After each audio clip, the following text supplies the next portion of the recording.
Hello বন্ধুরা, good morning সবাইকে। Living with পিঙ্কির চ্যানেলে সবাইকে স্বাগত। আজকে বুধবার আর এখন বাজে 7:30। তো আজকের ব্লগটা শুরু করছি, চলুন শুরু করা যাক। তো চলে এসেছি এখন রান্নাঘরে। এখন জলখাবার রেডি করে নেব। ডিম দিয়ে আলু দিয়ে একটা তরকারি করে নেব। ডিমগুলো সেদ্ধ করে নিয়েছি। ডিম আমি সুতোতে সুন্দর করে এইভাবে কেটে নিয়েছি। সুতো দিয়ে কাটলে ডিমগুলো সুন্দর কাটা হয়। তো কেটে তারপর আমি বেসনে একটু একটু করে বেসন লাগিয়ে ডিমগুলো সুন্দর করে ভেজে নিয়েছি, যাতে কুসুমটা বেরিয়ে না যায়।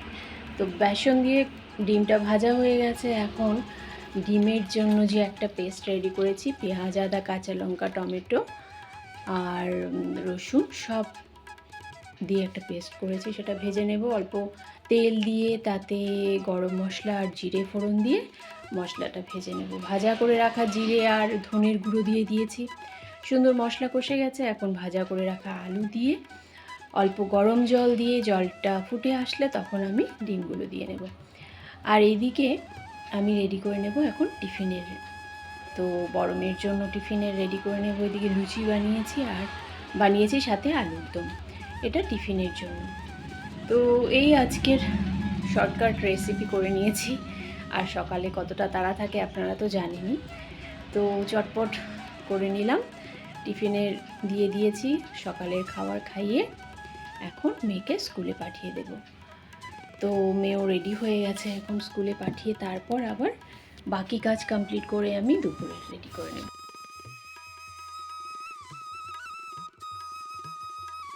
দুপুরে আজকে ছিল বোয়াল মাছ। কে কোথা থেকে বন্ধুরা দেখছেন আমার এই ভিডিওটি অবশ্যই কমেন্টে জানাবেন। আর লিভিং উইথ পিঙ্কির চ্যানেলের এই ভিডিও আপনাদের কেমন লাগে আর এই ভিডিও কেমন লাগছে সবাই জানাবেন প্লিজ। একটা লাইক করবেন যদি ভালো লেগে থাকে, আর আমার চ্যানেলটিকে সাবস্ক্রাইব করে আমার পাশে থাকবেন। তো দেখুন, এখানে আমি সর্ষে বাটা দিয়ে মাছটা করব।